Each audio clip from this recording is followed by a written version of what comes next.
spread his ashes at a beach, which I don't think you're supposed to do, but don't tell nobody.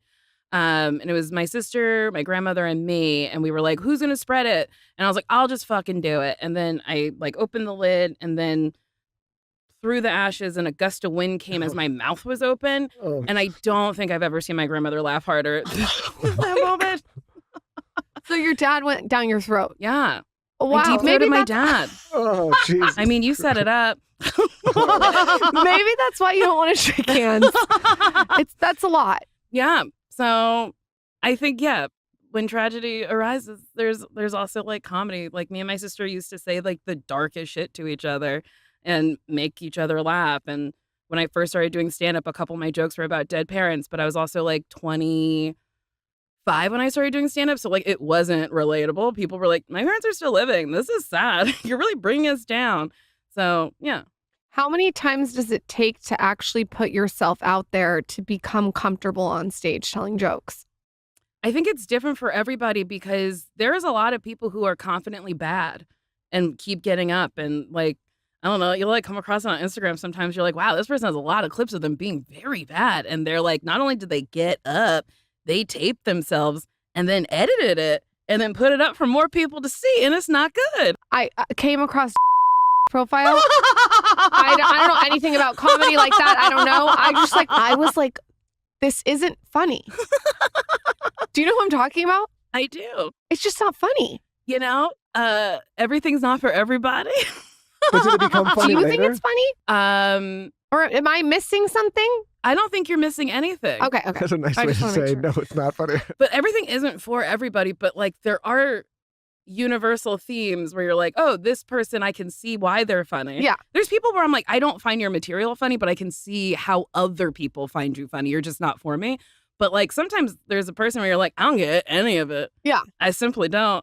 Yeah, it's funny. What's the strategy like behind the scenes to make sure you're doing what you need to do to evolve as a comedian? Ooh, that's a good question. I think like constantly writing, listening. I don't think you need to like write your material for people, but if people are like, hey, that seems mean and you're punching down, I don't think you should double down. I think maybe you should like ask why and learn and evolve. I think everything needs to evolve.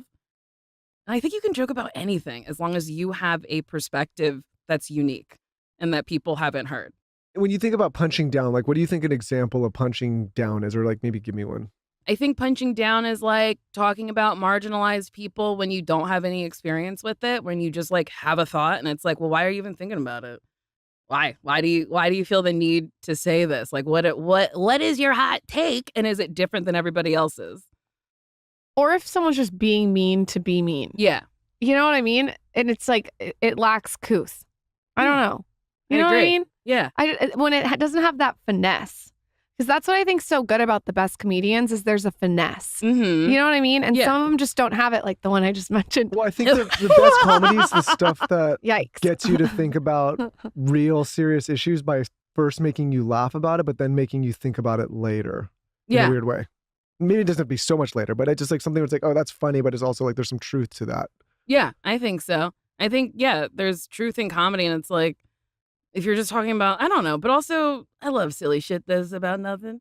I don't do political stuff, but like I admire comedians who do, who can Oof. make it very funny. It's a lot of work. Yeah.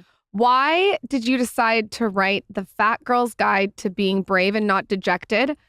Melancholy down in the dumps, weeping fat girl in a bikini. That is a title. But I don't mean why did you just decide to write it? Like what was the like eureka moment to write this? Like what happened that made you just even have this thought in your head? I take a lot of pictures in bikinis and I was hashtagging it very fat, very brave, just so people who saw the pictures realized that I knew I was fat.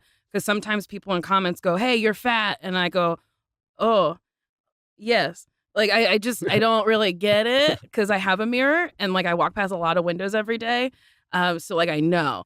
And my friend Allison was like, why don't you do like a coffee table book with like pictures, like professional pictures of you in bikinis? And I was like, oh, okay. So I pitched that. And then they were like, well, what if you wrote a little bit? And I said, oh, okay, maybe I'll make it a guide. And it's a very tongue-in-cheek guide. The whole thing is just like, just wear a bikini. Like if that's what you want to do, wear it.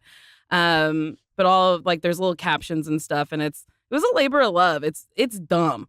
It's the dumbest thing I've ever written, and I'm so proud of it. But I also think there's an undertone of body positivity in it. Like for people to just wear a bikini if you want to wear a bikini and who cares what other people think. Sure. I hate the word body positivity, though, because it's like, be positive at all times about your body, but you're going to feel like shit about your body sometimes. Yeah. Sometimes